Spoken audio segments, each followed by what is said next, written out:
Well, hello, Miss JJ. Well, hello, Natalie. I wish your sister was here, but I she's not able to know. be here today. And that's You know, sad. I know because we have a guest that It's has amazing. children. And so while we have dogs, Emily, of course, has The the three children. kids and she understands. While motherhood is one thing, being a caregiver for a child with disabilities or differing abilities, that's It's, another case entirely. So we have a wow. great guest today. I'm so excited too. And she's hot back off a trip. She is proving that you can have a life and be a caregiver. Yep. And we're going to hit on that. So, Jay, why don't you tell us about awesome Jessica Patay? I I'm am so ready. happy to have her. I know. So, Jessica is the founder and executive director of We Are Brave Together. And that is an organization that supports caregiving moms with children of all types of disabilities. Their mission is to combat the isolation and burnout that these moms and their families face. But like everybody, it starts with a caregiving story. Mhm. Jessica's life as a caregiving mom began at the birth of her second son, Ryan. And right away, they knew something was not right. At 1 month, Ryan was diagnosed with a failure to thrive. And at 5 weeks, the family received an answer, a diagnosis of Prader-Willi Syndrome. The rare disorder is a lifetime disability requiring 24/7 supervision and care. Today, Jessica says the vigilance needed to care and protect Ryan can be exhausting. But she says something else, Natalie, and we say it a lot. She says sometimes she wishes she could just be Ryan's mom and not his full time caregiver. Like I say, sometimes I just wish I could be a daughter. And you say sometimes you wish you could be a wife. Yep. Jessica, we are so glad to have you here. Yeah. There's so much to talk about. I feel like we got a lot to I'm unpack. I'm already just giggling being in your orbit. It's just so good to be with you both. And I appreciate what you're doing. And thank you for giving me this opportunity to share my caregiving story. Thank you. Oh, I love that. So first of all, you have other kids. First of all, how many of there are you? I know, right? I have 3 kids that feel like 4. Okay. That's what I say. Wait, is your husband counted in one of the kid counts? No, he's not. So there we are, a family of 5 and Yeah. 2 dogs. My oldest is Luke, and he's 22. He's a senior in college. Mhm. My special one with Prader-Willi Syndrome is Ryan. He is 20, and he is in the transition program with our school district until he turns 22. Mhm. And then I have Kate, who is 18 and is a senior in high school. Oh, Wow. So okay. you stair-stepped your children just like us. We're stair-stepped. Yes, Yeah. yes. The sisters and I, Yeah. because I don't want to say somebody's 40, it's JJ. And I'm 47, Emily's 45. And with Yeah. JJ just had a birthday. So technically we're all normally about 2 years apart. Yeah. And I love Happy that. birthday. Yeah. Yeah. Thank you. I know, Thank you. right? Thank you. I know, right? So great. The oldest looks the youngest, but it's fine. Thank you. I love that. So interesting. So we're going to ask you about kind of like how it started. I mean, you had Luke and your mom and you're all like, let's have another child. Let's do it. And then you have Ryan and you're like, not the same and different experience, lots of probably uncertainty. But this is interesting because we had some sisters on and their brother, Buddy, was the second born of the four of them, 3 girls and a boy. You and your husband decided to have another child, even with the struggle. So let's kind of unpack all that good stuff. Oh, sure. Well, when I was pregnant with Ryan, we actually didn't know if we were having a boy or girl. The first time around, I was like, okay, motherhood is enough. I need to know what we're having. I've got to decorate the nursery. I've got to be all set up for Luke. So we knew we were having a boy. Second time around, I deferred to my husband. He said, look, let's have it be a surprise. And I actually think it was a blessing in disguise because when you know the sex, you start dreaming and scheming, right? And you just start thinking about it. And I didn't know. So I didn't have any visions per se of Luke and his baby brother or baby sister. I just, of course, envisioned our family. And when I was pregnant with 2, I was like, 2 is good. One-on-one, you know, we're just going to stop at 2. That sounds really good. Yeah. That sounds doable. That sounds like I can control it. What a joke, right? Yeah, right. Even I heard control. That was control. Did you say control? Control? What's that word? Anyway, so then when Ryan was born, he didn't cry. When he was born, this stood out to me. You know, newborns scream bloody murder when they are pushed out of their little comfortable sack. And he cried for a few seconds and stopped. And I thought, oh, that's interesting. Because Luke, you know, I remember very vividly when Luke was born. And I thought, well, maybe I got a sleepy, easy newborn. Right. And so, you know, quickly he had some breathing problems right away when he was born. They whisked him away. We knew that his testicles were undescended, which wasn't completely uncommon. I still wasn't completely alerted. But then he couldn't suck, and he didn't cry, and he didn't wake up for food. Like most newborns will wake up because they're wet, because they're hungry, because they need something. And Ryan didn't. He was just a very, very sleepy baby. He was only 1 pound lighter than Luke. So even though they were kind of treating him as if he were small for his gestational age and treating him like a preemie, he wasn't a preemie. He was full term. But he couldn't suck, and he could hardly move. And so I got discharged on day 3, and he got transferred to the peds ward, which is where we lived for a month while we were trying to figure out what was going on with him. So first of all, when I read your info, it said they say he has failure to thrive, which, you know, is really an interesting diagnosis. Okay. But on the 5th week, they finally gave you a diagnosis, which I'm thinking is a blessing and a curse. You get it, and that's a good thing, but then you're like, oh, we've got it. So now we know what we have to deal with. So what is the diagnosis? Tell us about that, because it's rare. Yeah, it is rare. It's 1 in 10 to 15,000. So it encompasses a lot of things. And I always say there's no cocktail party answer to explain it, but babies are born with low muscle tone, which is why Ryan couldn't cry and couldn't suck and could hardly move. Now, it's a spectrum. So some are very, very, very low tone, and some are less. Ryan had to go home with a feeding tube when we were discharged when he was a month old, because he couldn't catch up. We were working with a feeding specialist. There are occupational therapists that are feeding specialists. And, you know, there's 1,000 things that go into your mouth being able to suck. And he couldn't do it. So we ended up with a feeding tube. The early years in PWS are focused on milestones because everything is delayed. So feeding, you know, walking, sitting, moving, speech. So we had OT, PT, and speech pretty much right away. We had OT right away, then PT, I think by the time he was 2 months, and then speech by the time he was 1 year. So you're very focused on all of that. Ryan didn't walk till he was 3.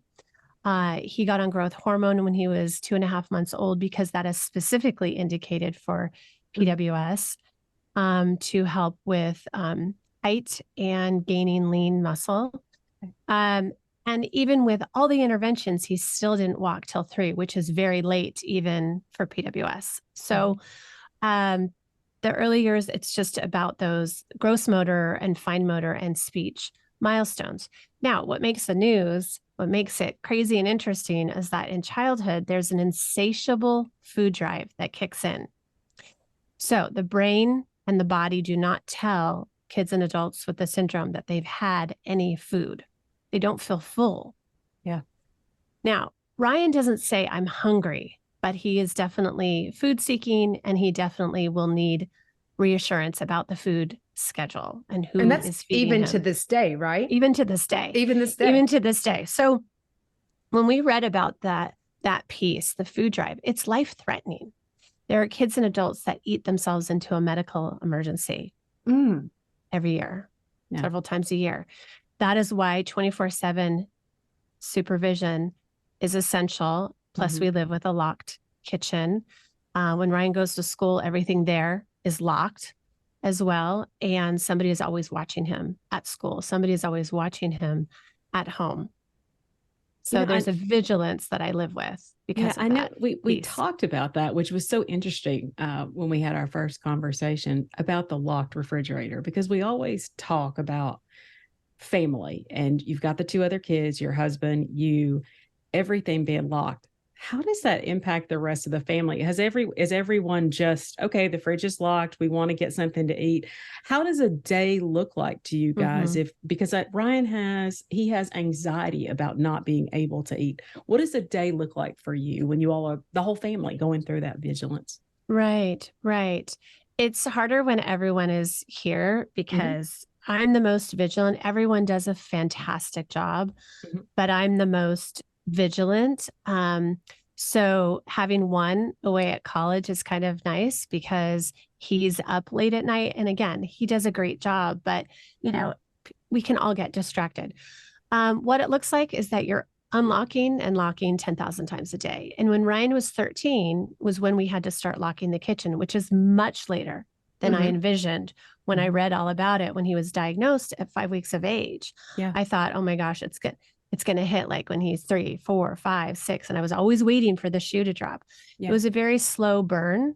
It was a slow increased interest in food. And then by the time he was 13, we caught him. I think he had taken 7 protein bars from the pantry. The wrappers were under his bed. We're like, okay, it's time. Yeah. So, we announced to the family, this is what we're going to have to do. And everyone's like, but you know what? We adapted within a couple of days. Yeah. Everybody just got on board because they know it is to protect him. It's not about weight loss or protecting his weight, although we have to do that for sure in PWS. It's about his safety. Yeah. And also, when you have a locked kitchen in the world of PWS, it decreases their anxiety because there is no hope that they can get food.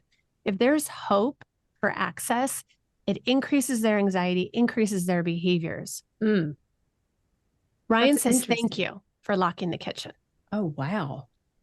And you've never had CPS called on you? No. That's, you like how I just said, and you've never had CPS called on you. They're like, because you think about abuse and neglect, and you think about outsiders, because that's the other thing as a caregiver, you're having to make changes. So you have there's caregiving, like we're caregivers for a mom. I'm a caregiver for my husband. And we also have, because it's dual role. We just, I absorb my dual role. I accept it. I embrace it. And I know you accept your dual role. Yeah. I'm a mom and I'm a caregiver. Yeah.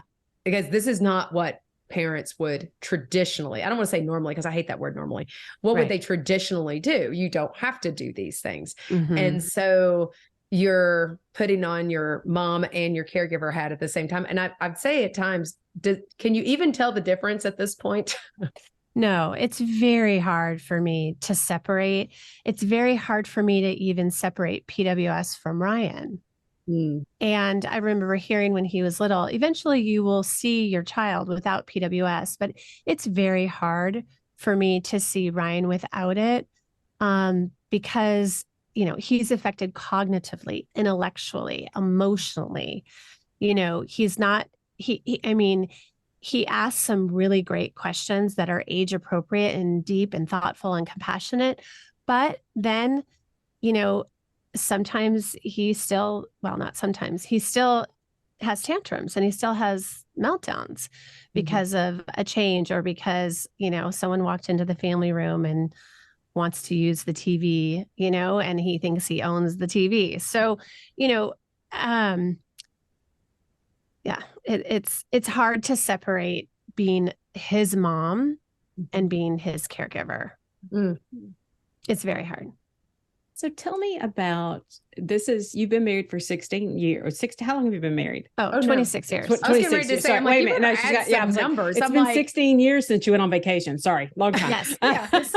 16 years since we had a significant amount of time away alone. Okay. So longer married. That's right. So, but tell me about, as far as, because it's so hard for you all at times to get away, but tell me about relationships, because the one I'm interested in is, because we know it impacts spouses, but your other kids, Yes. Yeah. Yes, absolutely. And I so appreciate you bringing up the siblings. I'm extremely passionate about the siblings in a disability family, or siblings who have a sibling that seems to take up all the air and space and energy because Yeah. of a diagnosis or struggle. Yeah. So, thankfully I read early on about the siblings. And so my husband and I were always very intentional about taking one-on-one trips with Luke and Kate, having one-on-one dates, having trips without Ryan, just the four of us. We've done that many, many times now. Mhm. And we don't travel as a family, all five of us anymore together. Mhm. So I'll do one-on-one trips with Ryan, and so will Chris. But we make sure that we have that time with the others. And we also, I thought we were doing a pretty good job keeping the communication lines open. But in recent years, we've done family therapy, and we've unpacked some of the repercussions of growing up with Ryan and how it's been for Luke and Kate. And they are not unscathed. They are not unscathed. They love him fiercely. They cheer Right. him on. And it's been a very, very hard journey. And they have their own PTSD from growing up with, a brother who is anxious and who has tantrum, who had to be restrained, and who they had sometimes had to help with restraining in the past. It's been a long time, but that's very, very traumatic. And then I know I developed my own anxiety disorder, living on eggshells, walking on eggshells, dealing with Ryan's anxiety and behaviors that, that doesn't make me, silly Sally fun mom. And, I wish it were different, but it's also made me a better human being alongside the anxiety that I carry. Yeah. Yeah. Well, and because I know it's funny, because I feel like we've not followed the normal order that we go, and I really enjoy this, because now we're just JJ and I just get to ask questions, because like we're just coming to what blows the wind blows us, because that's how we do all of our interviews. Is we don't have FYI everybody, we don't have questions prepared. Like, what about this? What about this? So I think about the impact on the body from chronic stress and anxiety. Like you are like when he was born, you entered into, your body started to adjust to the chronic stress. And when you said, I lived on eggshells and I developed this. So it also probably means and you mentioned that it wasn't easy for your children, probably wasn't easy for your husband. No. And so what are the steps? Because this is, I think, what a lot of caregivers would say, you live in a state of chronic stress and during the caregiving time, no matter how long it is, long-term, because he's 20 years old, 20 years of chronic stress. What's the impact been on you, your body, and how do you guys manage that to try to keep the negative side effects of stress at bay? Well, I want to say that, for 17 years, I was a stay-at-home mom. And so I'm not on the level playing ground with the working moms who are caregiving as well. So I had some space, to be able to take care of myself, whether that was, I ran for many, many years. I've just recently stopped in the last year. And by run, I mean jog slowly. But I've always been committed to exercise. And so as my husband, we always made sure we had breaks to exercise and breaks with friends. I've always taken a girls' trip. I started that back when I was 24 with my high school besties, and I still do that trip. And so we've just always made those things a priority. And I didn't ever feel guilty about that either. I never felt guilty about taking a break or taking a girls' trip or having a date night with Chris or having a date night away with Chris, because I knew that I knew the statistics about marriage and disability families. And we decided to be intentional and to fight for our marriage. And thankfully I married a really, really, really great guy who's been hands-on and involved. He never made me feel like I go to work, I'm the breadwinner, you stay home, you handle Ryan, right? He never made me feel that way in 20 years. He's always been hands-on and he's always supported me. And So it's just, we've just been intentional and really worked on our mental health. We've done therapy. We've done couples therapy. You know, I've done coaching. I've had, you know, a wonderful coach, spiritual therapist in my life. You know, I've done a lot of things. And I just want to say, we've had the resources to do this. And I know that it's not accessible to every caregiver. And I wish it were. Yeah. I wish every caregiver could have therapy or coaching. I wish every caregiver could afford a private babysitter, because we know that there isn't enough support and services for the disability community and for the caregiving community. There aren't enough respite caregivers. That's right. Yeah. That are free and covered by the state or the county. Absolutely. It's terrible. And so I want to acknowledge that I have some privileges in my life that I wish every caregiver had. Yeah. I think, and you know what, I respect that. I think anybody who's listening to you will respect to say, because I have privilege. There's not many people who could move to New York City for 2 months to have your husband be treated at the best cancer center in the US and probably the world. And did it financially impact us? 100%. But were we able to do it? Yes, we did. And so I don't apologize for it. And what we do, and I think what I know you do, is you advocate. You take your space and you know that you're privileged. And then you say, I want everybody else to have the same opportunity I had. And that's why I have so much respect for you and the organization, because you're bringing to light, you're helping to do resources and help people figure out, how can I do this? And you don't have to feel guilty if you have resources. It's what do we do with it to help other people who may not and get them access. So I really respect that. I think therapy is such an important piece. It was a piece that's been missing for Jason and myself, both when he got cancer, while we were going through it, and then figuring out our new normal, because our life changed after. And I think people to recognize the value that therapy has and can add to your life to decrease conflict, I think is super important.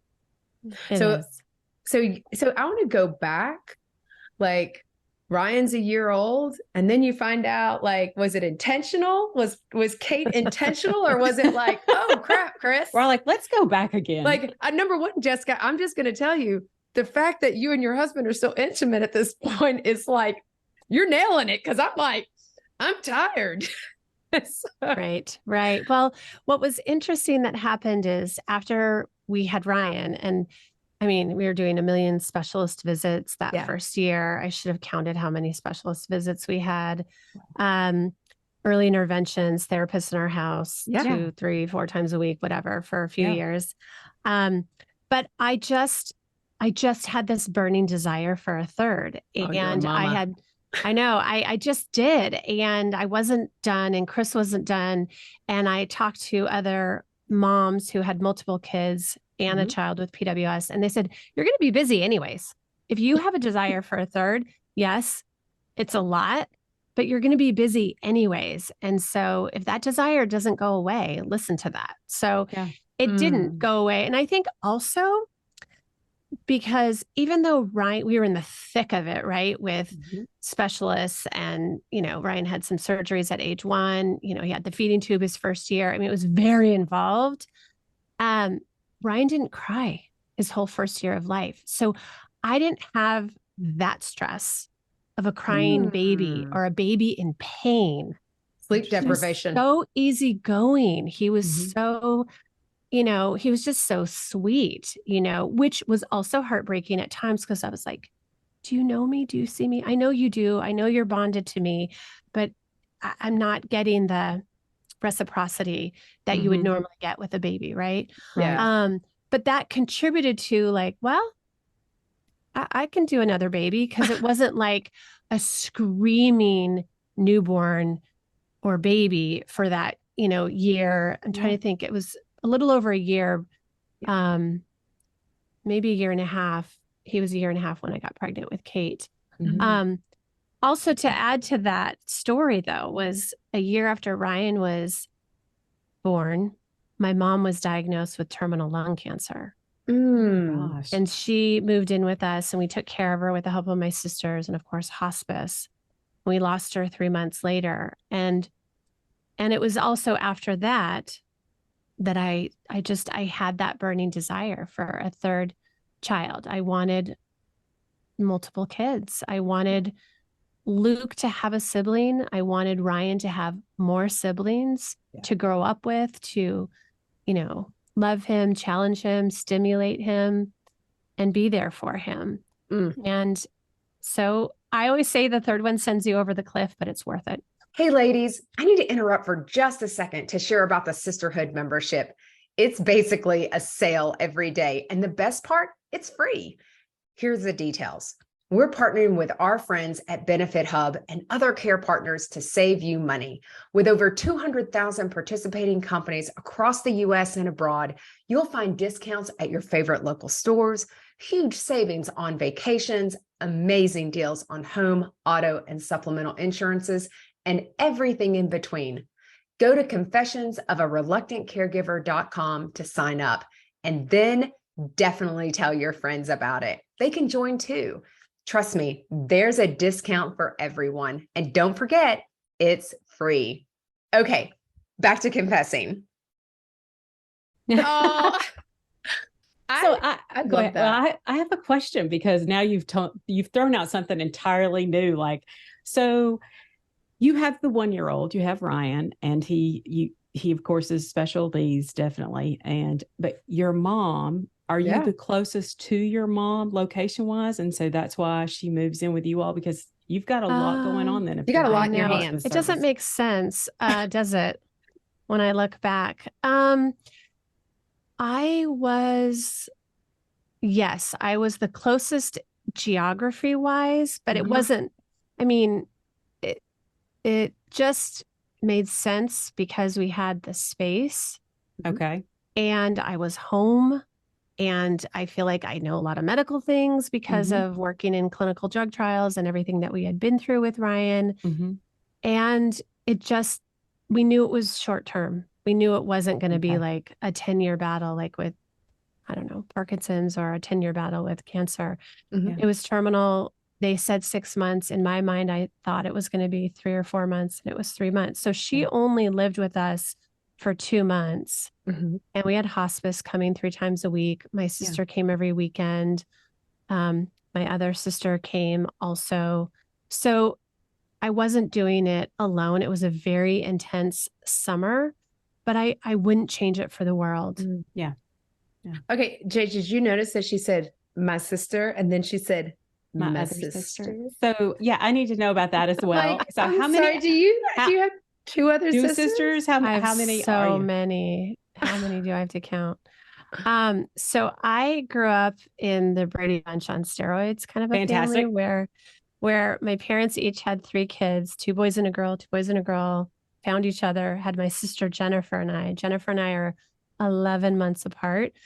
I was actually born 3 months early in 1970, if you can believe it. I don't even know how I survived. And then my dad and mom split, and my dad married Barb, who they've been together now forever. And Barb had 2 teens at the time. So I have 6 half siblings, 1 full sister, and a stepbrother and a stepsister.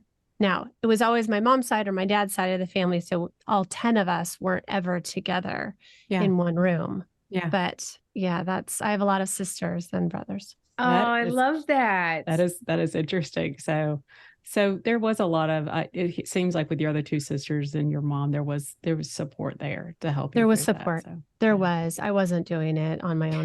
I don't believe in being a martyr mom or martyr. No. I'm so interested in your husband. You said he's wonderful. I feel like he's like Job. He's like Job. Because I know if I had said, we've laughed, and mom she's stayed with us occasionally. Of course, mom has Parkinson's, but I'm like, no, if I raised my hand and said, hey girls, mom's going to move in. Hey, Dexter, mom, my husband, he'd be like, no, I'm going to move, So your husband, we will give him some accolades as well, that you guys are amazing. So that is really, great. I am very lucky, very blessed with who I married. Yeah. Very true. That's awesome. Yeah. Awesome. So I'm gonna go forward. Natalie, am I okay to go forward? Keep going. We're backwards, we're forwards, we're yeah, backwards. It's so much fun. I have so many notes. Oh my goodness. Oh my gosh, I love it. I know. I like to jot down things that I love. Out of these, because Ryan is 20 now, what are the things over the years, what are the things that you saw or felt like were missing? Because it's led you on a mission, basically. It's changed your life to want to help others. So tell us about that.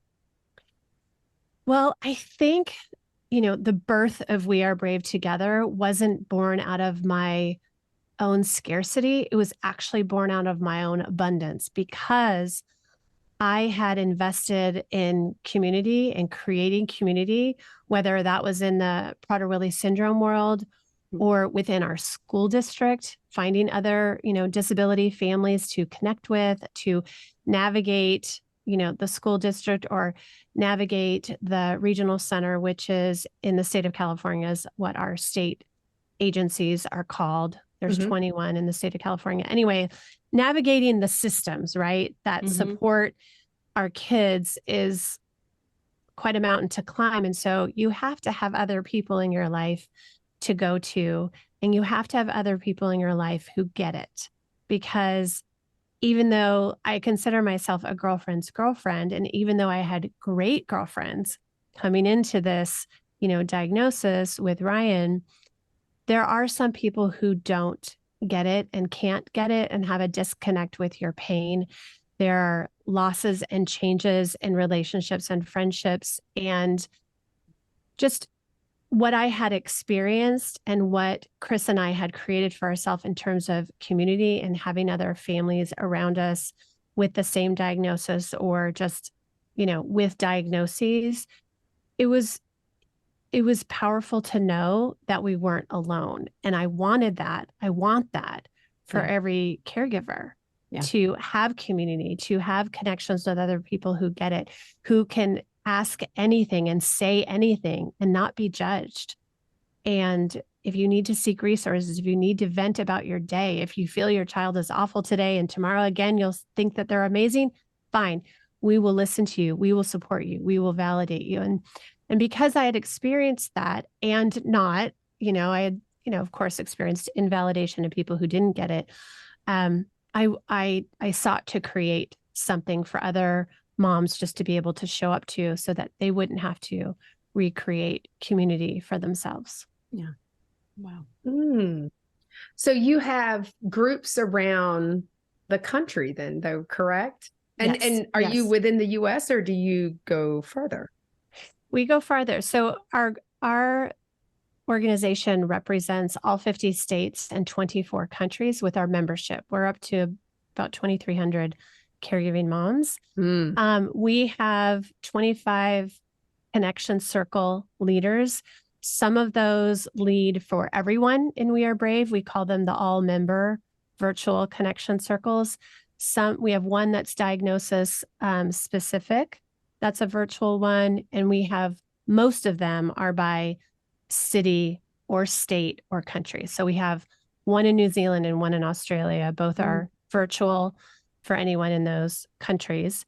And then we have San Diego, Los Angeles, Orange County, Long Beach. We've got a couple in Kansas, Texas. I'm trying to think where else. Lots of places. Do you have any in the, because we are on UK Health Radio. Hello, UK listeners.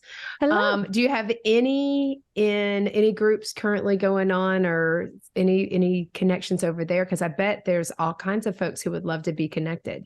Yes, I have had people reach out to me who are in the UK. We don't yet have a connection circle leader. So if someone is listening and they would like to be a connection circle leader, wherever you are in the world, honestly, for We Are Brave, we train you, we have curriculum, we support you, we mentor you, you're part of a leadership team. And it's a really wonderful experience if you have the time to do that, whether it's virtual or in person or a combination of both. We think in person is best, but we know that sometimes virtual is all that some people can do. Right. Well, and We Are Brave is not only just for a specific diagnosis. It's not.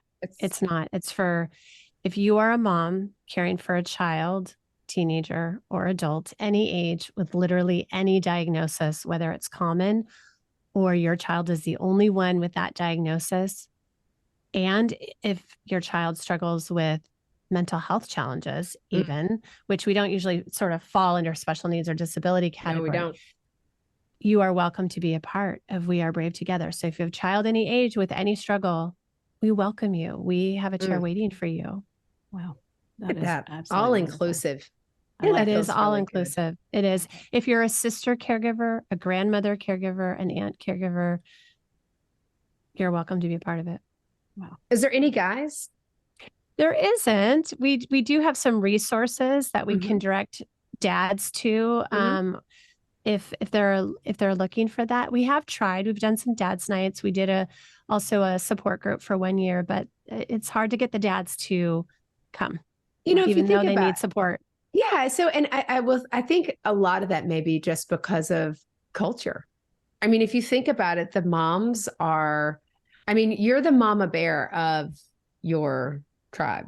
If you really think about it, you said, I am the most diligent.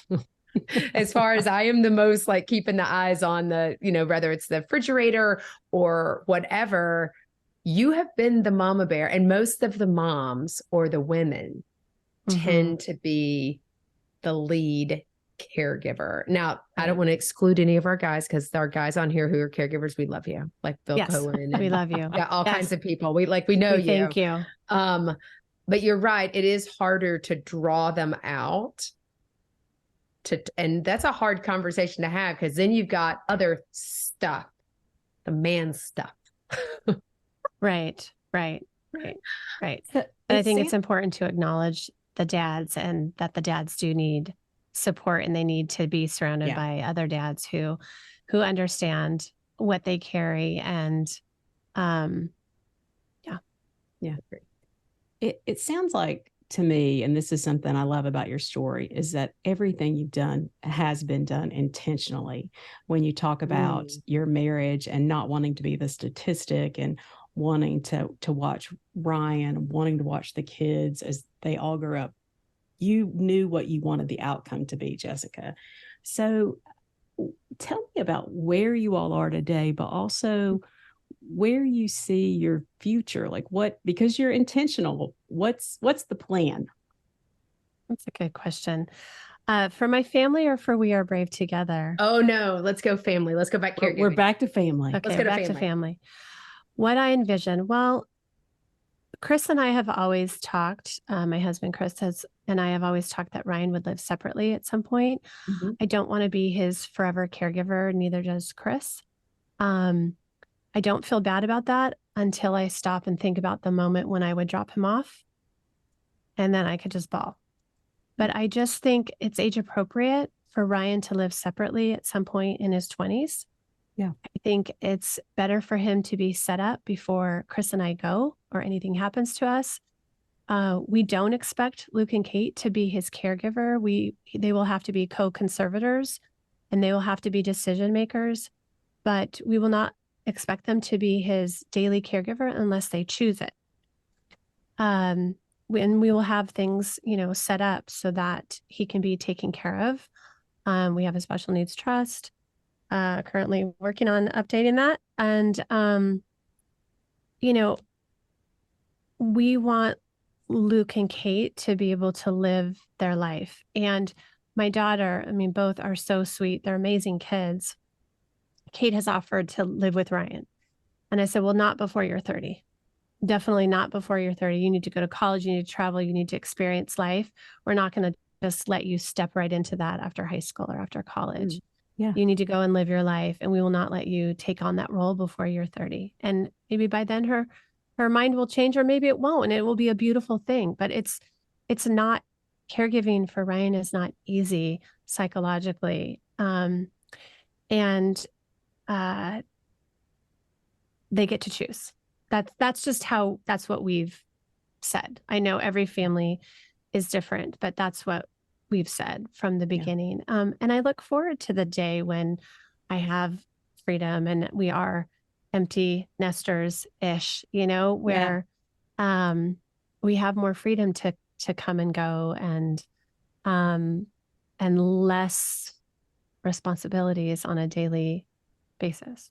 So right now you have a care team. And I know people talk about that takes time to put together, but you have gotten, now we're going to talk about the 16 years. You have gotten, and I love that you say, I can't feel guilty about a lot of things. When you talk about going on vacation with the 2 kids or taking Ryan separately, you have gotten to a point where you've been able, you guys left. Well, I say you left, but you came back. You left. You left. Tell me away. About what got you to that point, courage-wise, and tell me what happened when you got back. I mean, yeah. What was it like on the way up, while you're gone, on the way back? Okay, so what you're referring to is that Chris and I got away to London in the countryside, and we were gone for 7 days. We hadn't been away alone for that extended amount of time in 16 years since our 10-year wedding anniversary when we went to Mexico for 6 days. So Chris and I have always done date nights away, always.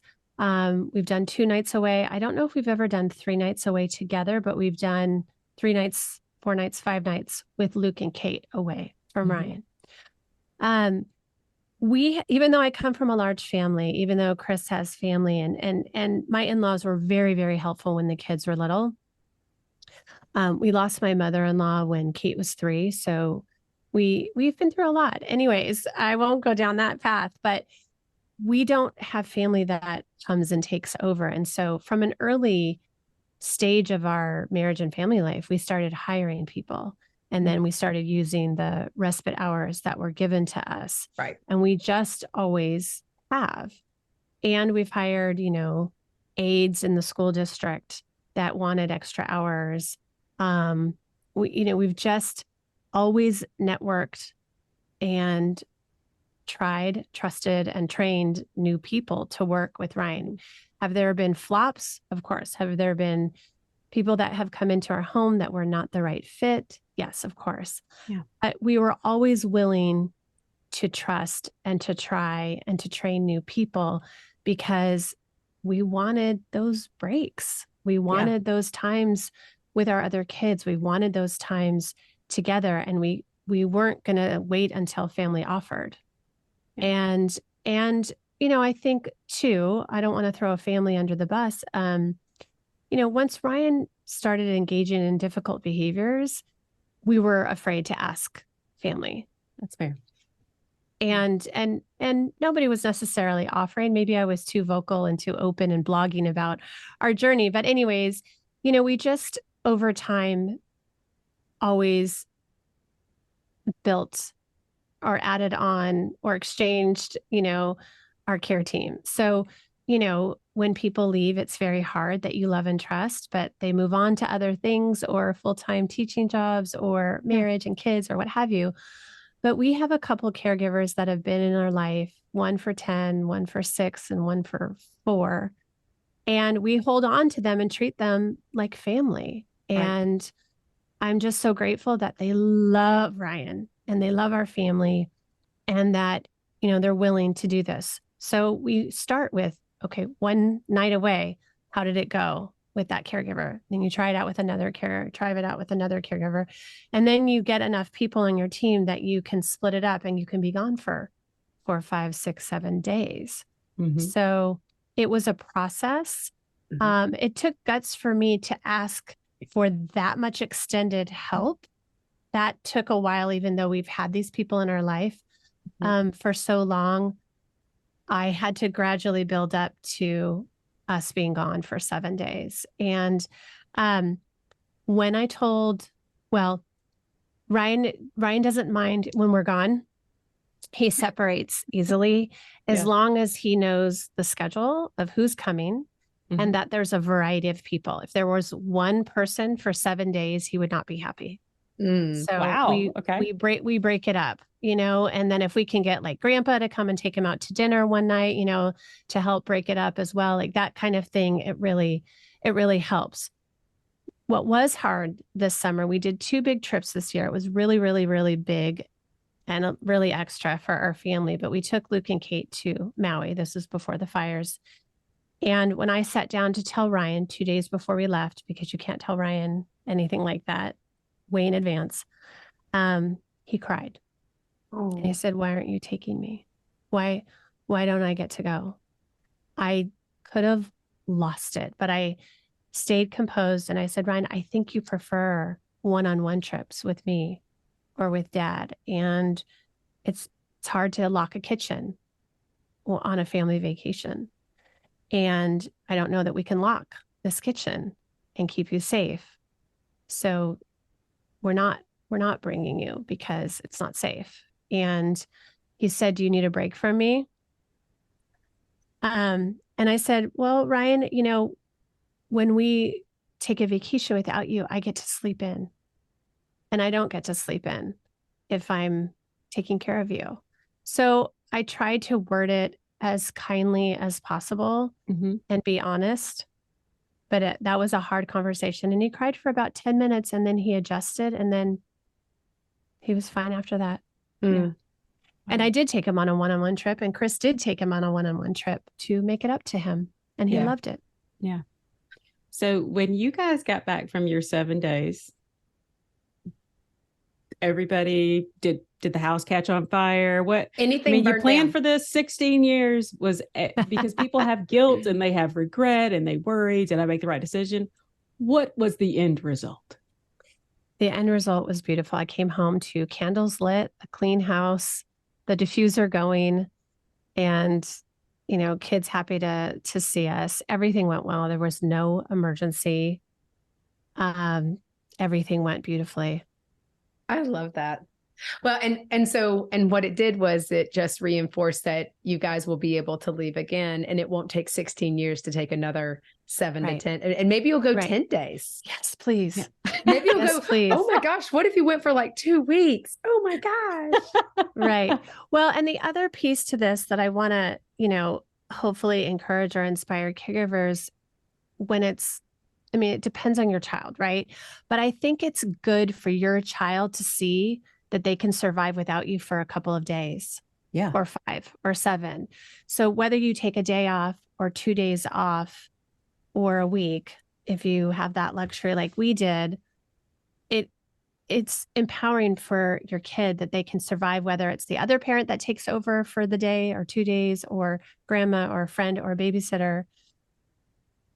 I think it's a win-win. It really, really, really is. You can really spin it instead of saying, "Oh, I feel guilty," because I call it false guilt, because unless you made a deal with yourself that you would never leave your child or the person that you're caring for because it's wrong, because it's against your values, then there's actually nothing to feel guilty about, because you're not going to leave them with somebody who is not qualified.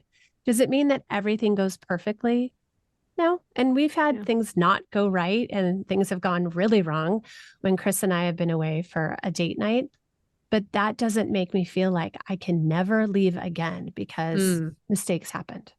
Yeah. That's but right. Caregivers do feel that way. That's they right. feel like if anything goes wrong, I am a terrible person and I'm never leaving my child again, or whoever it is that you're caring for. And that's just not the truth. Well, and I hate that we have to end because our time, I'm like, oh, we just started. But, I think what you said, because you mentioned, you can leave your child. The reality is this relates to everyone. Like I would leave Jason to himself because I needed to walk to Central Park for 2 hours and have 2 hours of sanity to myself.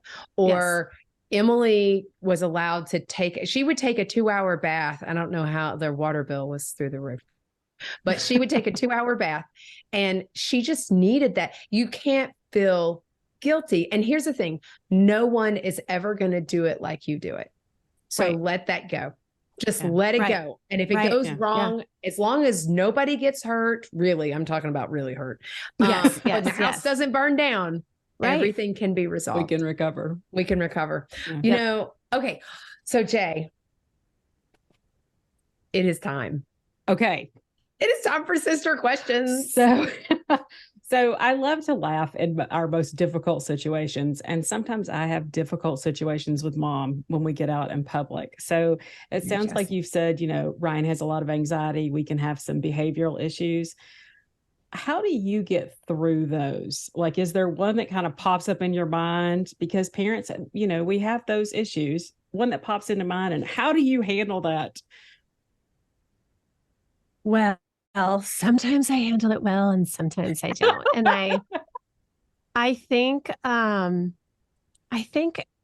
just in recent years, I had to come to the place of acceptance that I will never be able to control his anxiety or his behaviors, even with all the behavior training, even with everything that I know, it's going to show up no matter what. And it doesn't mean, and it can activate and trigger me.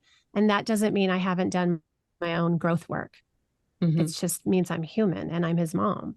Yeah. So I will confess that I am not good at finding humor in those really intense moments. Maybe after the fact, when we Right. talk about certain scenarios, then I might be able to find the humor with the help of my family. But I mean, there's definitely a lot of cute things that Ryan does and says that are so sweet and make me smile and warm my heart. And I'm so grateful that I do get to have those moments with him. Yeah. I mean, he says to me all the time, did the moms feel loved? Who says Oh. that? Who says that? I love He that. says that after so many We Are Brave retreats and events and things that I've been a part of. And I come home, Mom, did the moms feel loved? Oh, I mean, he's just a doll. So Well, it's totally fine to not be okay. Like I honestly, the meltdown, especially, and I think it's even harder. It's societally accepted for toddlers to have a tantrum. It is not normal to see a young adult have an equivalent tantrum. And that's hard when you can't control it. And I think the first step is I accept that I can't control this. right. Yeah. He's going to have to work his way through it. He's going to have Yep. to do the full thing. Okay. Yep. One more question, and it's going to be fast. What is your favorite guilty pleasure that you do just for you? Favorite guilty pleasure? Being in bed and watching TV or, Netflix or Hulu, just like, yes. Okay. Favorite And if show? I'm really guilty, like a glass of wine. Oh, that's nice. Favorite show? Okay. Right now I'm watching Abbott Elementary, but my favorite all time is Ted Lasso. Oh, hands down. I mean, and we did a private Ted Lasso tour on our trip. Oh, We'll talk later. It was awesome. Yes. I'll send you Oh pictures. my gosh. Anyways. Okay. Yes. Jessica, this is fantastic. thank you so much. We love you. And you we guys. think you are so amazing. We are going to have all the resources in our show notes, and we'll have it on all of our socials to make sure that you can get connected if you are in the UK and lots of other countries. We don't care where you're from. We're absolutely all inclusive. I know Jessica loves that too. And so definitely connect with Jessica. And thank you so much. And send our love to your husband and to all of your children. All of them. Thank you so much. This has been so great. Can we do this again? This Yes, was wonderful. Absolutely. This was wonderful. Sister call. I know, right? Total sister So call. great. I love it. Oh, thanks so much, You made my everybody, for day. listening in. And we will, until we confess again, we will see you next time. Thank you. Bye-bye.